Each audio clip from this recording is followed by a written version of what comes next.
নমস্কার, আমি home test Bengal থেকে বলছি। আজকে আবার একটা নতুন রেসিপি নিয়ে এসেছি, চিকেন কারি। তো চিকেন কারি বানাবার জন্য আমরা বাঙালি, তো একটু আলু না দিলে আমাদের ভালোই লাগবে না, সেটা আপনারা জানেন। তো তার জন্য 1 কিলো চিকেন, তার সঙ্গে আমি 2-3টে আলু কেটে নিয়েছি, আগে থেকেই ধুয়ে নিয়েছি, চিকেনটাও আগে থেকে ধুয়ে নিয়েছি।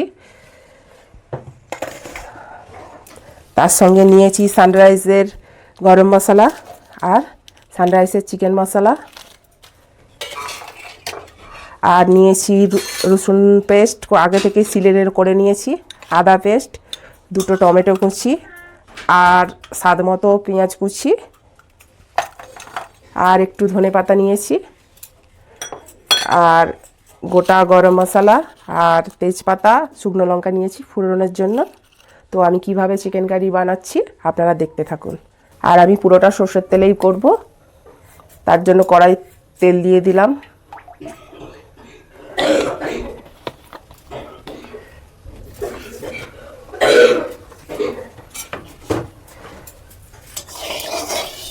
কড়াটাকে ভালো করে গরম করে তেলটা গরম করে নেব, করে একটু আলুগুলো ভেজে নেব।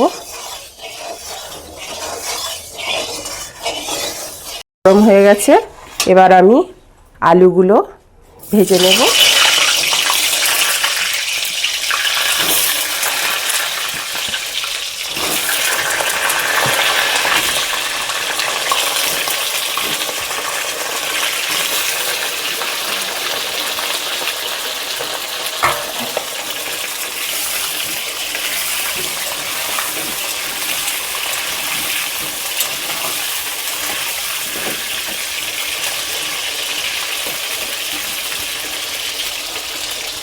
একটু নুন দিয়ে দেব, না হলে কষাতে আলুর ভেতরে নুন যাবে না। একটু হলুদ দিয়ে দেব, দিয়ে আমি আলুটাকে ভেজে নেব। আলুগুলো লাল লাল করে ভাজা হয়ে গেছে, এবার আমি আলুগুলোকে তুলে নেব।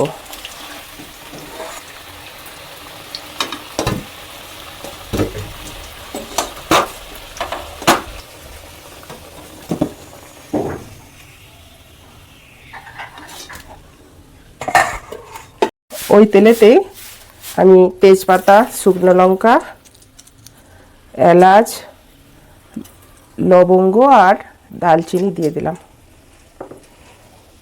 গ্যাসের ফ্লেমটাকে একটু বাড়িয়ে নিলাম।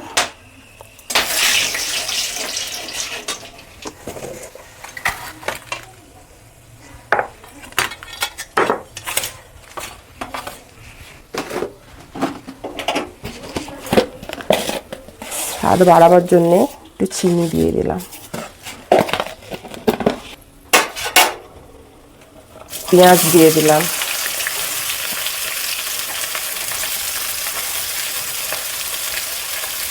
পেঁয়াজটাকে এবার লাল লাল করে ভেজে নেব। গ্যাসের ফ্লেমটাকে বাড়িয়ে দিলাম।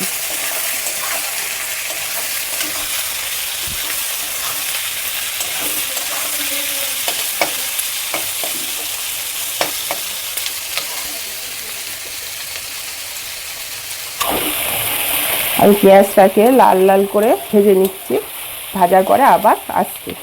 আমার পেঁয়াজটা লাল লাল করে ভাজা হয়ে এসছে, দেখুন। এবার এতে আমি রসুন দিয়ে দেব।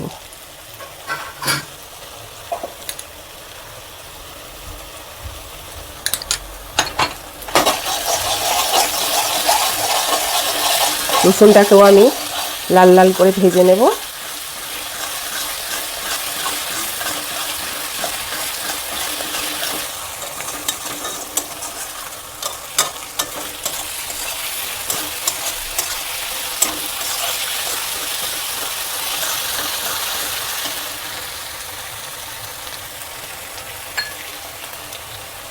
এরপর আমি আদা দিয়ে দেব।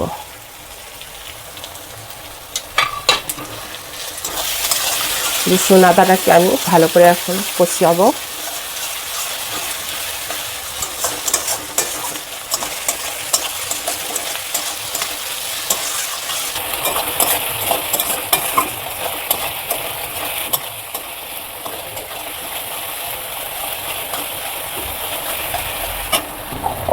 পরিমাণ মতো হলুদ দিয়ে দিলাম।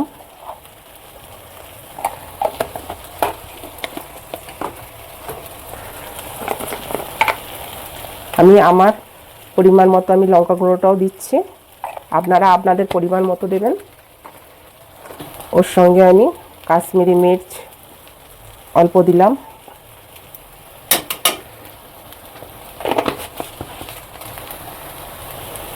অল্প একটু লবণ দিলাম, তার সঙ্গে আমি টমেটোটাও দিয়ে দিলাম। এবার আমি এটা কষাতে থাকবো। যতক্ষণ না মশলাটা কষানো হচ্ছে ততক্ষণ আপনারা দেখতে থাকুন।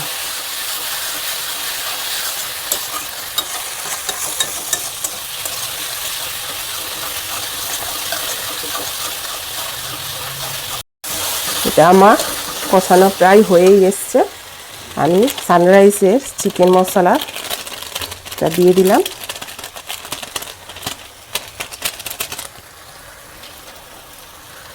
একটু অল্প পরিমাণে জল দিলাম, মশলাটা যাতে আরও ভালো করে কষানো হয়।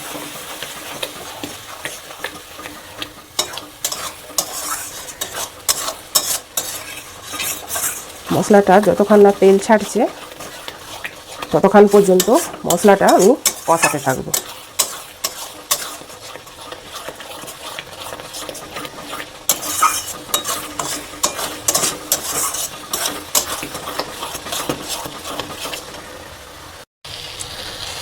দেখুন মশলাটা আমার কষানো হয়ে গেছে। মশলাটা কেমন কালার এসছে দেখুন।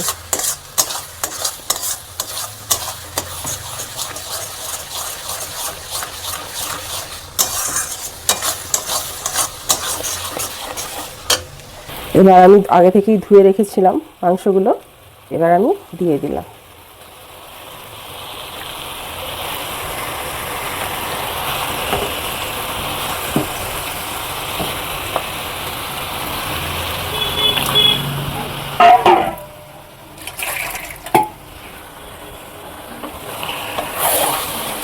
এবার আমি ভালো করে এটাকে কষিয়ে নেব,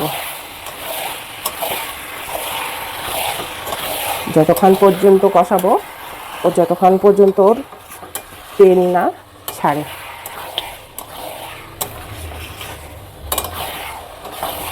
আমি আগে থেকেই নুন দিয়ে রেখেছিলাম মশলাতে, আপনারা দেখতে থাকুন।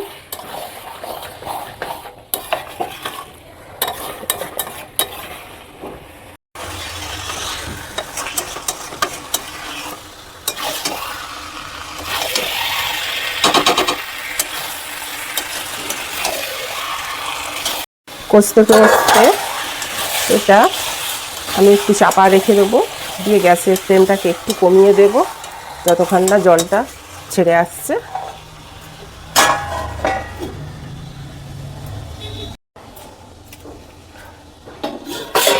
মাঝে মাঝে খুলে নাড়তে থাকবেন, নাহলে লেগে যেতে পারে।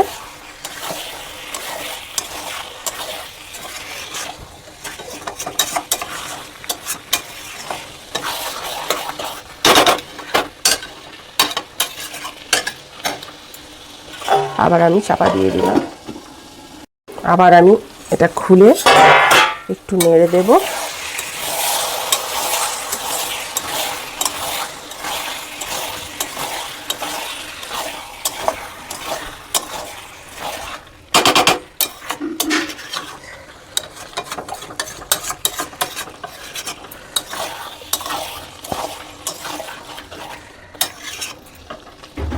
গ্যাসের ফ্লেমটাকে একটু বাড়িয়ে দিচ্ছি। দেখুন আমার কষানো হয়ে গেছে, কষাতে কষাতে তেল ছেড়ে দিয়েছে। এবার আমি আলুটা দিয়ে একটু কষিয়ে নেব।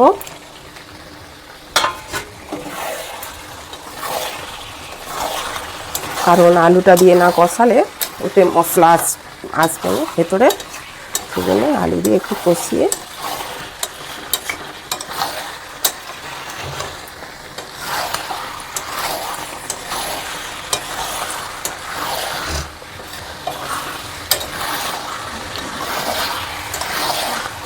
আলু দিয়ে অল্প একটু কষালেই হবে, ঠিক আছে। এবার আমি একটু জল দিয়ে দেব।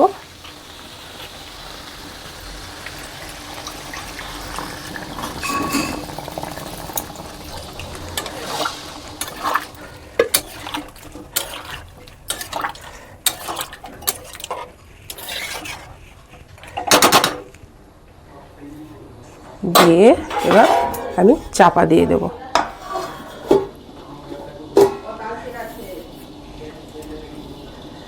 15-20 মিনিট এটা চাপা থাকবে। দিয়ে গ্যাসের ফ্লেমটাকে একটু আমি কমিয়ে দিচ্ছি। শুধু চাপা দিয়ে ফেলে রাখলে হবে না, মাঝে মাঝে একটু দেখতে হবে নেড়ে।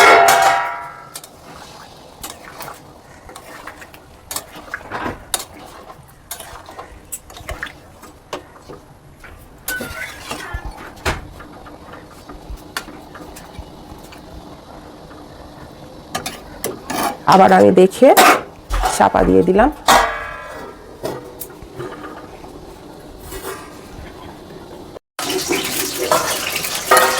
আবার আমি খুলে এটাকে একটু নেড়ে দিচ্ছি। আমার হয়েই এসছে, দেখুন আলুগুলোর গাগুলো ফেটে ফেটে গেছে। এই দেখুন আলুগুলো সিদ্ধ হয়ে গেছে কেমন।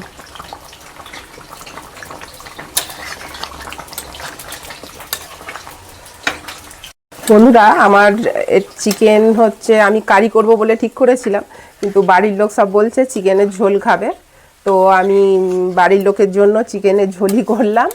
তো আমাকে ক্ষমা করবেন। আমি আর এটা যদি না আলু দিয়ে এটা যদি কষানোই থাকতো তাহলে এটা চিকেন কারি হয়ে যেত। তো আমার চিকেনের ঝোল হয়ে গেছে, দেখে নিন। আমি এবার এটা নামিয়ে নেব। তো বন্ধুরা, এবার আমি একটু এতে ধনেপাতা কুচি একটু দেব, তার সঙ্গে সানরাইজের গরম মশলা একটু দেবো।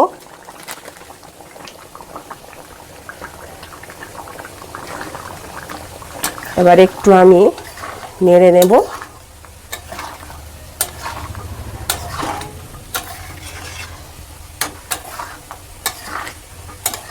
দেখুন আমার চিকেনের ঝোল রেডি।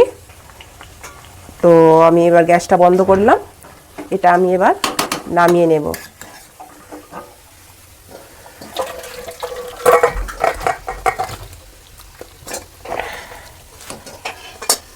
মাংসের ঝোল রেডি, দেখুন কেমন হয়েছে। আর যদি ভালো হয়ে থাকে তো আপনারা লাইক কমেন্ট শেয়ার করে আমার পাশে থাকবেন। তো আমার যদি কোনো ভুল হয়ে থাকে আমাকে কমেন্ট বক্সে অবশ্যই জানাবেন।